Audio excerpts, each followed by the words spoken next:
there is a killer on the streets of London. This is the worst I had ever seen her. I did not think she was going to stop. This was planned. This was calculated. Can place special emergency. I need a police car in address. My friend is been missing for 15 days. Nomás dime dónde está. Por favor, dime dónde está. We had no power of arrest, no jurisdiction. Sometimes the crime scene will tell a completely different story to what you're being told. How can the evidence tell us what's happened to catch the killer at that crime scene?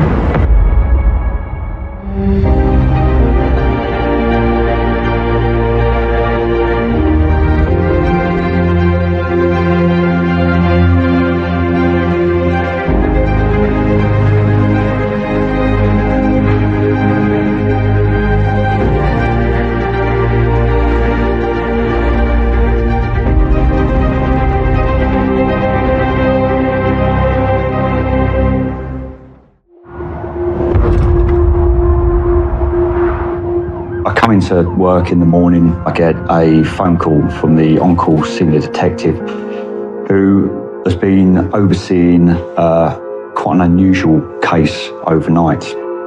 A woman living in Kent has been reported missing.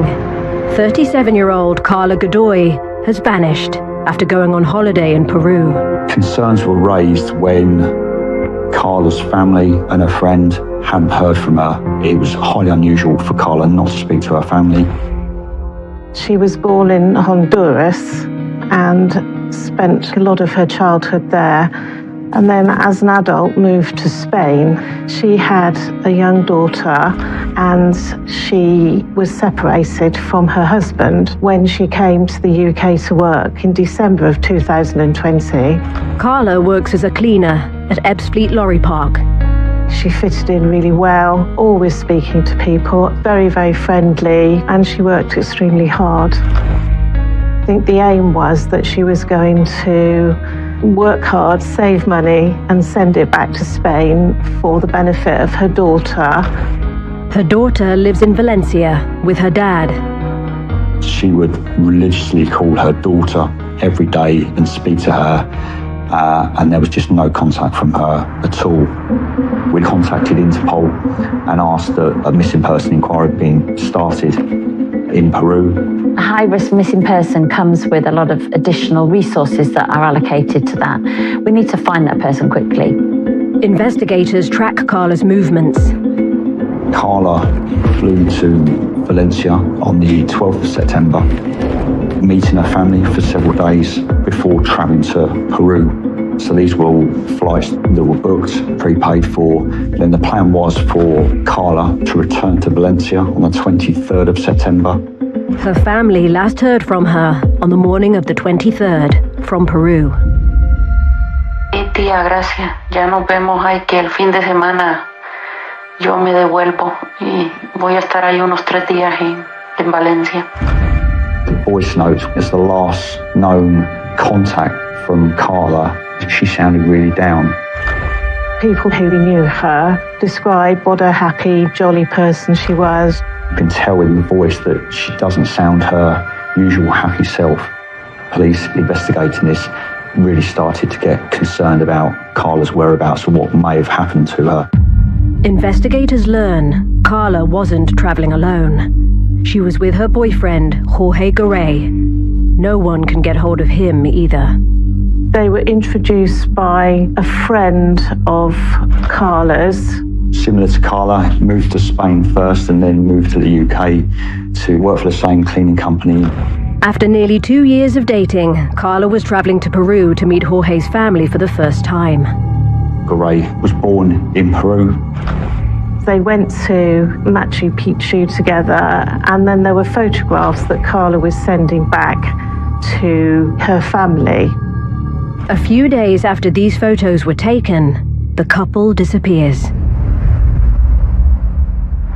Police find they share a flat in Dartford. They took out a joint tenancy on a flat together. I think one of Karla's friends thought that was a bit too soon, but they did, and they lived together. Sometimes police forces will go to a missing person's house to to take samples to look for evidence.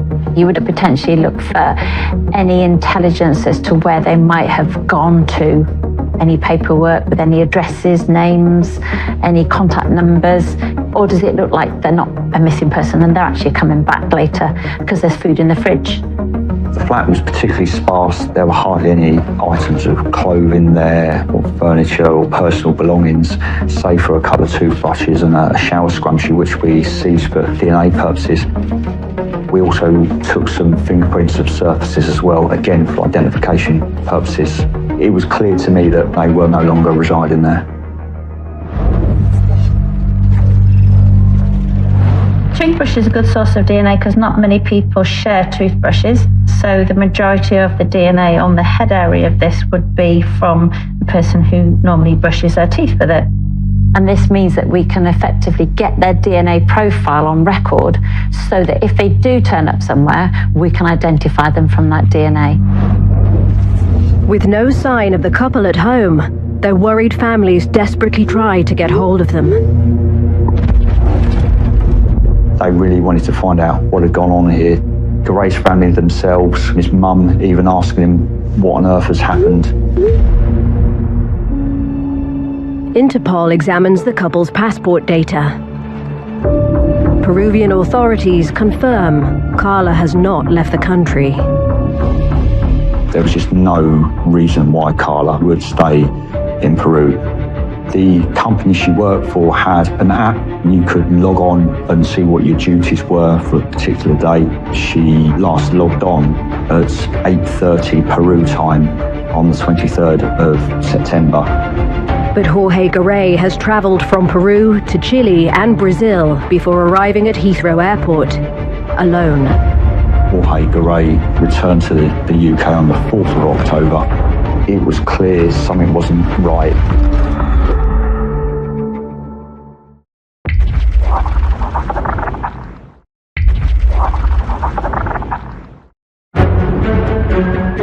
So she's been missing for 15 days?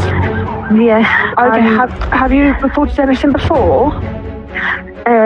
No. She went on holidays to Peru with a boyfriend. His family lives in Peru. Now, her family and the police in Peru are looking for him.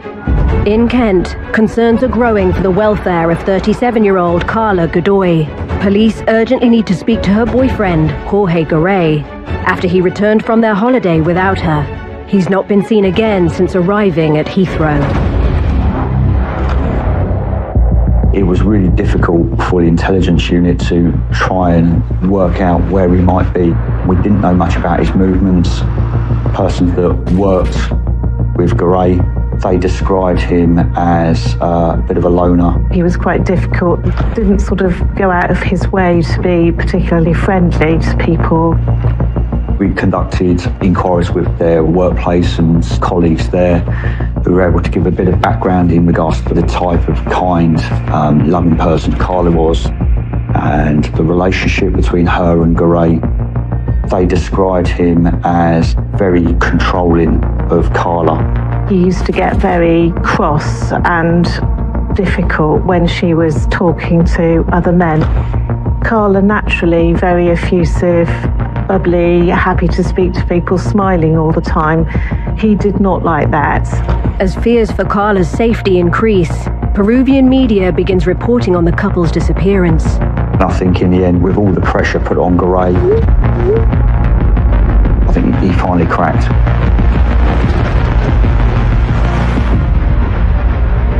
"20 days after Karla vanished, her brother reaches Godoy on the phone. Yo siempre estaba ahí, yo siempre me apaciguaba, siempre me calmaba, siempre cedía, ¿sabes? Pero ella sí se ponía de los nervios. Este maldito chino siempre le ha hecho mucho daño a ella, le ha hecho mucho daño, le ha alterado todo, ¿sabes? Se ha alterado mucho a ella, ¿sabes? Sí. Yo no sé qué pasó, porque yo también me enteré y discutí con ella, nos cogimos en las manos. Maldita sea. No sé qué mierda me pasó en ese momento. Maldita sea la hora.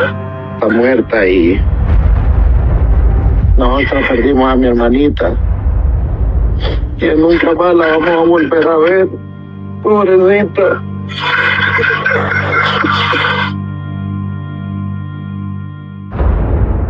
¿Dónde está? Es lo que queremos su cuerpo. ¿Dónde está?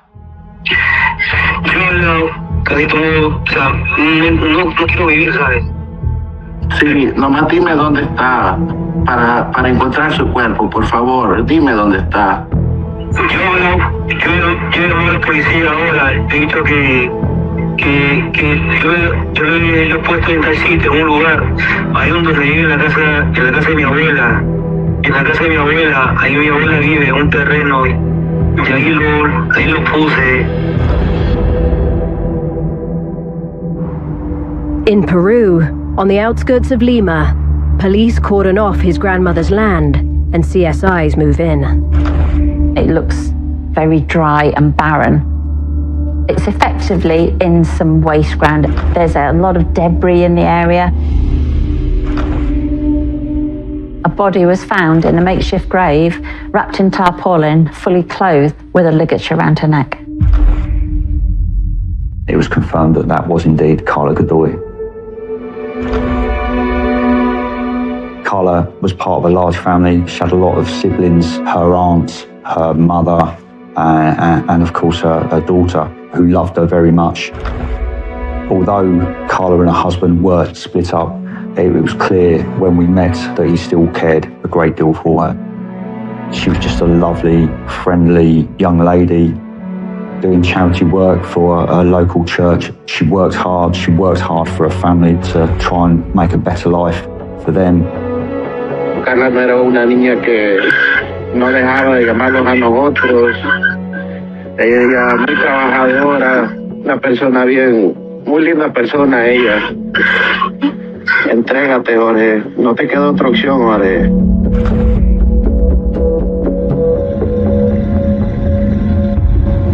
In Peru, investigators carefully recover Karla's remains. Any trace evidence on her body needs to be recovered. The cause of death needs to be identified. Weapons or tools that might have been used to inflict injuries or death on the individual need to be scrutinised and need to be recovered for potential forensic evidence. So the body in this kind of crime is really the most important evidence that you can have. It appears Karla was buried over a week ago. The ligature around her neck is determined to be a bungee cord. The bungee cord was tied tightly around the neck, which I would suggest means that it's been pulled. Ideally, it's good to measure how long it is and potentially swab it for DNA. Bungee cords are elastic, so the length would increase. Probably the best thing to do would be measure the maximum length that the cord could be. So I'm going to look at the ends of the bungee cord for any DNA from the possible perpetrator. This hook would probably be held by the offender. So I'm going to swab round the hook to see if I can get any DNA on there. And then also I'm going to swab the actual fabric of the bungee cord, because that may well have been held by the offender too. It's really what we call speculative swabbing. You just have to take an educated guess as to where somebody might grab something. As forensics look to piece together how Karla died, police ramp up the search for Godoy.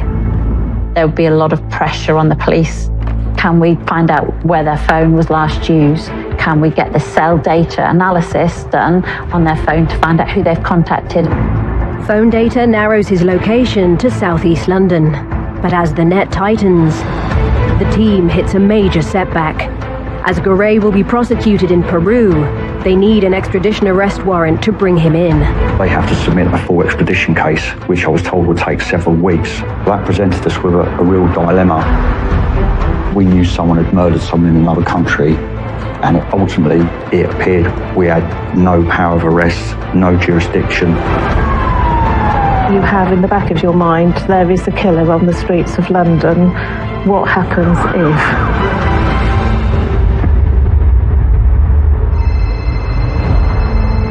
I get a phone call from a DCI in the Met. He says to me, "Lee, we found your missing person." We need your ID, please. What's your name? Yes, What's your name? Please, yeah? Yeah. What is your name? Please. His English is like... What's his name? George. Yeah. Godoy was located at an address in Tottenham. Can you give him cups? Sure. Right, if you stand up, please. Cheers. Cool. We'll give him a line on the back. It was all good. Can you start inspector, please?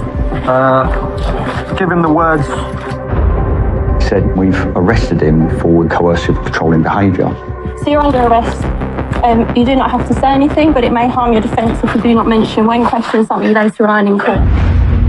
What had happened is when Karla's friend reported her missing, she happened to mention in the call that Karla's family thought that Godoy was controlling. Coercive control is something that we've really only recently started talking about. It is a pattern of behaviour designed to trap someone in a relationship. One of these statements was quite striking because it referred to instances in the sort of lunchroom where they worked, and Karla would be having a conversation. Gary clearly did not like this, and he'd go and sit in the corner and just cover his head with his arms and his hands. And the witness said, well, he just behaved like a complete baby. Karla's family and friends tell police that after initially bonding over their similar backgrounds, the couple were soon spending all their time together. He would expect Karla to have all of her breaks with him. He even went so far as to speak to the boss to ensure that they worked in the same locations so that he could keep an eye on her. As soon as I hear a relationship has started really quickly, I get that sinking feeling in my stomach, because that is very, very often the way controlling relationships start. Godoy is taken to Lewisham Police Station on suspicion of domestic abuse. But although he's confessed, police still don't have authority from Peru to arrest him for Karla's murder, or enough evidence to keep him in custody for coercive control. This was extremely concerning for me. We would need to release him at the end of the day. There'll be nothing to detain him. We have someone that is free to roam the UK, who we believe has murdered his partner, but also the risk of letting Karla and her family down by not being able to arrest, prosecute and hold Godoy to account for the awful crime we believe he had committed. There's a real risk that the extradition process could take years. I'm still in this massive dilemma as to what to do, but what that arrest did do was buy me some time. Police urgently seek the advice of extradition experts and the Crown Prosecution Service. We discussed a little-known piece of legislation which was relatively new, which is under Section 72 of the Domestic Abuse Act 2021. Under Section 72, prosecutors can charge a UK resident for a violent crime against a partner committed overseas. Then we deal with those charges here as opposed to them being dealt with in the country where the offence was committed. It was new to me. It was certainly the first time I'd come across it. We were dealing with the unknown. But Godoy's release is imminent. We had the power to do it, and so we did it because we had to. We've got a self-confessed killer. We couldn't leave this man on the streets of London. Godoy is transported from Lewisham to Kent to be questioned. My first question is, why is Karla buried in your grandmother's plot of land in Lima, Peru? Godoy was interviewed with a solicitor and with an interpreter, and he provided a prepared statement. He and Karla were up about 3 or 4 o'clock in the morning, and they were arguing. We'd been up late talking and drinking alcohol. Nos quedamos despiertos hasta tarde hablando y tomando licor. We'd recently been arguing about her ex-partner. The ex-partner has custody of Karla's 10-year-old daughter. This was causing Karla a lot of stress. She was suffering mentally because of this. She was mad and angry about it this evening. I could feel how stressed she was. In interview, he was quite calm, matter of fact. She had not told her ex-partner that she was in a relationship with me. She was concerned and believed that he would never let her have access or custody of her daughter. She was very upset, and I couldn't understand why she didn't just tell him we were together and happy. I told her to ignore him, not to let him spoil our holiday. I told her that she was shit, and at that point she slapped me hard in the face and was calling me the most hurtful names. That I was a piece of shit and I had no right telling her what to do. That I'm no one. I slapped her back, but this made things much worse. She picked up a knife next to a fruit bowl on the table. She was lashing out at me, trying to slash me with this knife in an overhand motion. I put up my hands to defend myself. He described the knife as being 10 to 12 centimetres long, and he even showed on his left upper arm a cut as well. I shouted, "Shut up, shut up." I know that the knife had fallen from her hand. I was afraid she may grab it again. All of the time she was kicking and shouting horrible things at me. I can't remember what happened at this moment, not exactly. I thought she was going to kill me. Looking at the case on face value, a girl's been found buried, the offender's admitted to it. Looks a really simple case. In reality, it's not. He's looking to put forward a case of self-defence. I was really scared. I feared the worst. I did not think she was going to stop. But it just didn't sit right. It didn't sit right. All the information we were getting was that she wouldn't be someone that would use violence against someone. She didn't even swear. It was extremely unlikely that she would have picked up a knife and attacked Godoy with it. I do not know what happened. Something crazy came over me. We need to find further evidence to prove that he's lying.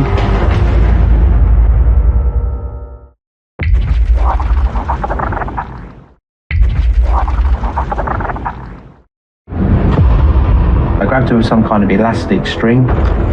Afterwards, I panicked. I did not know what to do. Covered her in a sheet and put her in a garden. I know I was angry that she was trying to kill me. As an SIO, when you're investigating any murder, one of the most common defences that's going to be raised is self-defence. But we have to still prove it forensically and try and prove or disprove any aspect of his story. He said that he had taken Karla in cardboard boxes to the deposition site. His explanation was that he just waved somebody down in the streets who was driving a flatbed truck, who then helped him to transport the body of Karla. Now, as farcical as that sounded, that he flagged down a passing lorry with Karla in cardboard boxes, which just happened to take him to the deposition site, that's not enough to prove murder. We still have to prove it beyond reasonable doubt. He then answered no comment to all further questions. It's always challenging because the person that can give you the most evidence other than the suspect is sadly no longer.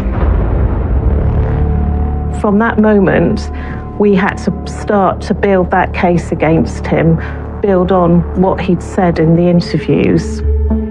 That was extremely daunting. How on earth are we going to obtain all this evidence from Peru? How we would manage a crime scene in the UK would be completely different to how they would manage a crime scene in Peru. We started making lists of things that we needed. We need to know what's been examined, how it's been examined, and what's actually been recovered from that scene.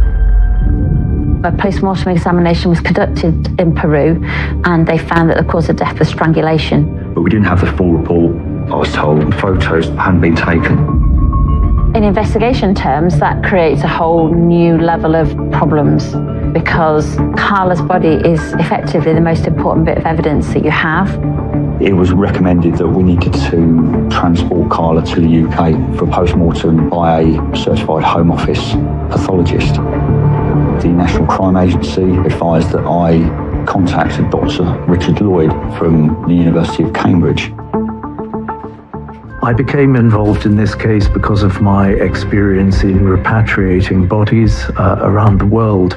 So I was asked to advise on the best way to bring Karla back to the United Kingdom for a post-mortem examination. It's a very difficult situation when the body is 6,000 miles away. Commercial airlines insist on bodies being embalmed for reasons of hygiene. Embalming slows down decomposition, The problem with that is there is the risk that the embalming process can destroy very important forensic evidence, and it can create new false evidence that might be misinterpreted by a forensic pathologist as an injury, but which in fact is what we would call an embalming artifact. The team won't know if evidence has been lost until Karla's remains arrive back in the UK. In custody, Godoy sticks to his statement. She slapped me hard in the face and was calling me the most hurtful names. I was a piece of shit and I had no right telling her what to do, that I'm no one. I couldn't understand why she didn't just tell him we were together and happy. He maintains his innocence because at the bottom of all of this, what he's actually feeling is that he's suffered an injustice. He feels he has been wronged by the victim. When a man kills his partner, very often it's about power, control, and sometimes men feeling humiliated or disempowered. Before they went to Peru, they flew to Valencia so that Karla could see her daughter, and they stayed at an hotel. And I think everybody describes it as being a very tense situation. The statements that we got from Karla's family revealed that Godoy was being particularly controlling and aggressive to Karla whilst they were visiting the family. Godoy was not only jealous of any contact that Karla had with any other men, particularly her husband, but even of speaking to her daughter. He expected her to be with him every possible opportunity. Karla's aunt tells police that just before leaving for Peru, Godoy shouted at Karla about speaking to her ex on the phone about their daughter. Karla told her aunt he was a jealous man. I was absolutely convinced that this was not a case of self-defense. This was a vicious and brutal attack on a vulnerable female. But the team still needs to forensically prove Godoy is lying about Karla attacking him.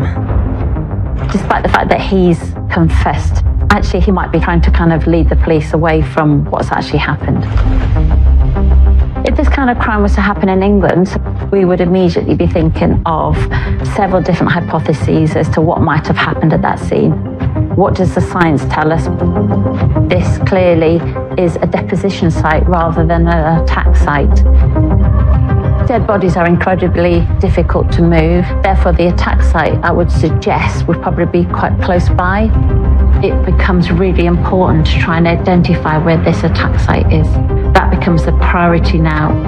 Where was she killed and what other evidence might be at that crime scene? As police examine Godoy's links to the area, 7 weeks after being recovered, Karla's remains arrive in Kent. Not only do you have to think about the forensic side, you've also got to think about the family. This is someone's loved one and has to be treated with respect. But for the family and the friends who are left behind, it's very important for them that they know the truth. On the day of the post-mortem, unfortunately, I couldn't attend, so I had COVID, but I sent my deputy SIO, and not long into the post-mortem, I received a phone call from him where he said, "Gov, you're not going to be happy." Karla's neck structure was missing, which was key to the investigation. It was very obvious that a very comprehensive post-mortem had been carried out in Peru, which had involved the removal of Karla's trachea, her windpipe. That's very standard post-mortem practice. Because this was a strangulation case, it's really important to preserve the neck area as much as possible for a pathologist in the UK to properly examine that area. They would like to see exactly how much pressure had been put on that person's neck and how badly the larynx was damaged. The pathologist also finds that due to being buried for several days, Karla's remains are badly decomposed. Extremely disappointing and frustrating. All sorts of questions going through my mind. How am I going to get justice for Karla's family and Karla? We had discussions about how we were going to build the case because we had really quite a thin file. Lee said, I think we need to go to Peru. Without actually being out there, you've got no control of what's happening. The SIO and the crime scene manager always goes to the murder scenes. Peru was a country I'd never been to before. I don't think any of the team had been to before either. It was arid, dry, hot. It was the hottest month of the year. It was about 30 degrees. It was a particularly hairy time in Peru. I was made aware of riots, violent protests, police stations being firebombed, historic buildings in Lima being burned to the ground as well. It was certainly no holiday, put it that way. Led by D.I. Niels, a small team of investigators from Kent head to the deposition site on the city outskirts. Months on from the discovery of Karla's body, it's eerily quiet. It was probably the most desolate place I've ever been to. That looks like a hugely challenging scene. Examining a scene 2 or 3 months later, after it's already been examined by somebody else, is quite a difficult thing to do. If there's any trace evidence at that scene, any footprints, any tyre marks, it's just not going to be there. We took 360-degree photographs of the scene to create a virtual tour. It's really important for me, for the jury to have a visual representation of what that crime scene looks like. Finding few forensic opportunities at the scene, they head to the suspected attack site. The team have identified a house owned by Goray's family just over 3 miles away. His defense said that Godoy had taken Karla to the deposition site by flagging down a passing lorry at his home address. So it was at that point that we believe that the murder did in fact happen there. Using Karla's last known contact with her family and cell site data, digital experts confirm she was in that area on the day she went missing. Tía, gracias. Ya nos vemos aquí el fin de semana. Yo me devuelvo y voy a estar ahí unos 3 días en Valencia. The team cordons off the house. Our senior CSI took photographs of all rooms. When you have a statement from a suspect, it's really important to then look at the crime scene to see if that fits with what he said. She picked up a knife next to a fruit bowl on the table. She was lashing out at me, trying to slash me with this knife. He said that she held a knife and it was dropped to the floor. So where is that knife in that crime scene? We thought, well, if the scene's been left relatively undisturbed, we would like to photograph them, and actually we would have the knife presented in a box so that the jury, if necessary, can look at it. We found 5 knives. We had no idea whether any of them could have been used by Karla, but we seized them in any case.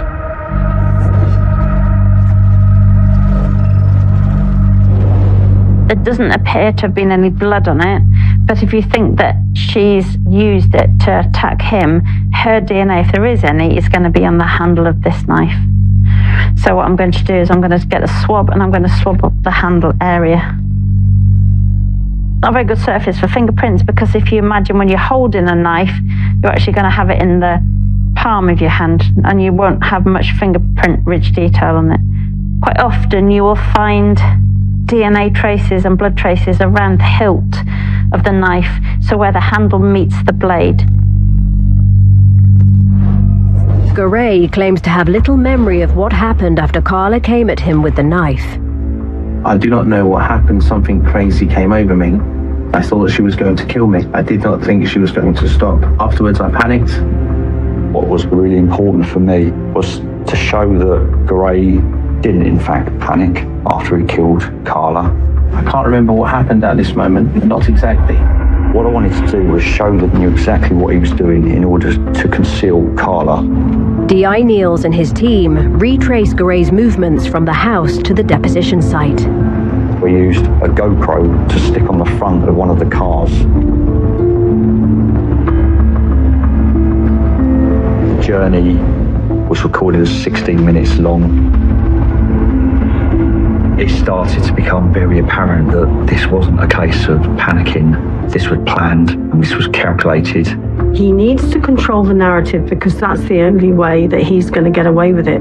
But despite the mounting circumstantial evidence, the limited post-mortem and lack of photos of Karla's injuries puts the entire case at risk. From a crime scene perspective, it's all about preservation of evidence. If the evidence hasn't been preserved, you're not going to get the results, and you're not going to catch that killer at that crime scene. People are convicted on the basis of guilty beyond all reasonable doubt. Determined to leave no stone unturned, the team head to the mortuary to speak to the pathologist who performed the original autopsy. So the first question may answer a lot of my other questions. Were there any photographs taken of the post-mortem examination? And she started to explain that on this day there wasn't a photographer available. So I started to think to myself, well, at least I've asked the question. I've now confirmed there are no photographs. So she says, so I took the photographs and they're on this USB stick if you want to see them.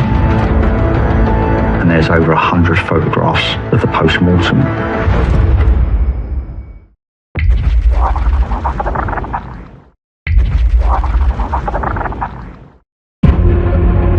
Police investigating the murder of Karla Godoy have made a major breakthrough. Photos taken during the original post-mortem show extensive bruising patterns.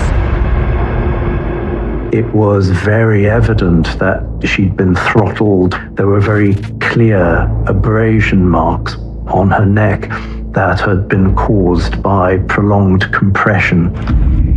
What those photos showed, which wasn't overly evident from the material we had so far, was other bruising on Karla. Forensic experts used the photos to create 3D images of Karla's injuries. Karla had bruising down her left flank, some 50 centimetres long, but also on her upper back, just below each shoulder. And I thought to myself, what on earth can that be? Is it some sort of assault? Is it a kick? Is it a punch? Bruising only really occurs in living people. Once the blood stops circulating within the body, a body doesn't bruise.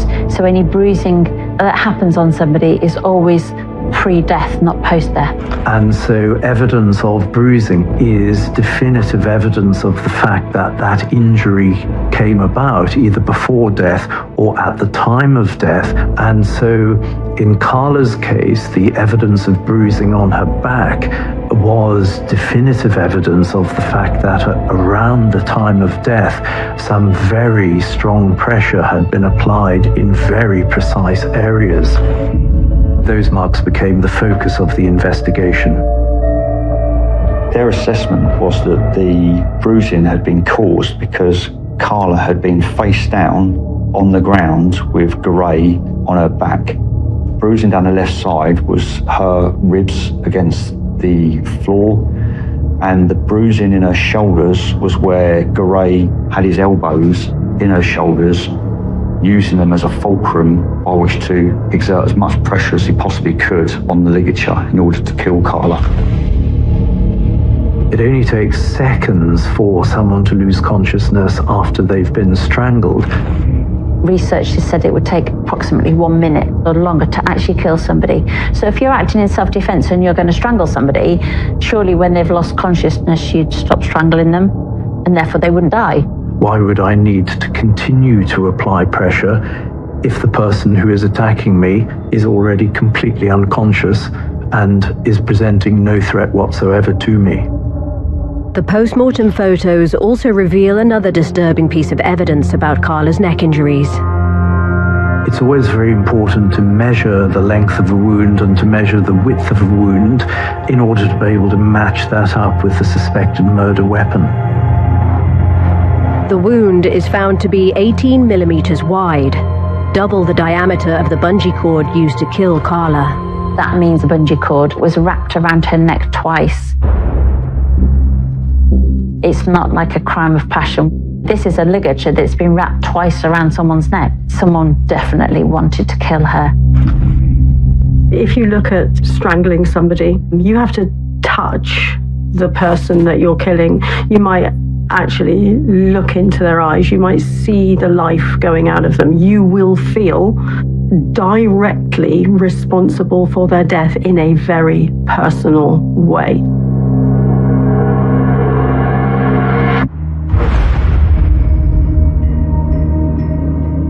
Leading up to the trial, you're always nervous because you never truly know what the jury are going to return. I believe we had a really strong case. During the investigation, we'd done absolutely everything we possibly could to try and achieve justice for Karla and her family. As well as the post-mortem photos, forensic scientists have tested the knives taken from Goray's home in Peru. When the knives were examined, they didn't have any of Karla's DNA on them. It was only animal DNA, which tends to suggest it's been used to prepare food. The fact that there's none of Karla's DNA on the handle of the knife doesn't back up his story. The only weapon they found is the bungee cord, wrapped twice around Karla's neck. We got authority to seize that bungee cord and bring that back to the UK because for me it was important to show the jury, and I think it really hit home with them that this was the murder weapon used to kill Karla. The prosecution sets out what they believe triggered Godoy to kill Karla so brutally that night. They'd had a meal and there was dispute between them. He said about the ex-husband phoning her and making her mad, but I think it must have been about the fact that she was about to depart to go back to Spain without him to see her daughter. Karla was recovered in her coat, which led me to believe that she may well have been leaving at the time that she was murdered. This is what we call the trigger event, and more often than not, this is linked to separation, threat of a separation, or imagined separation, and their rage becomes unmanageable for them. The jury retires. You just never know with this type of investigation whether you're going to get that conviction. After 7 hours of deliberation, the jury came back. They gave a verdict of guilty. It was of great relief to me and the team. Forensically, we're able to prove exactly what's happened. Pathology is a great tool. This is a once-in-a-career case, without a doubt. It's certainly the first time that I'd used the Domestic Abuse Act in any prosecution. We believe it was one of the first occasions when it was used by the CPS nationally. This case demonstrates that there are no boundaries. I think that must come as a warning, really. You can run away, but we can get you back. Or, as in Gary's case, maybe he thought that if he got back to the UK, he might be safe. And maybe he was actually surprised that we were able to prosecute him in the UK for killing Karla in Peru. Godoy is sentenced to a minimum term of 17 years. I can't think that he showed any remorse at all, really. A lot of feeling sorry for himself. I think we all need to educate ourselves about domestic abuse and coercive control. The information is out there. That's the best way to stop these things from happening in the future. Knowledge is power. 2 months on from her death, Karla's family lay her to rest. We arranged for Karla to be flown back to Honduras so that she could be put to rest as per her family's wishes.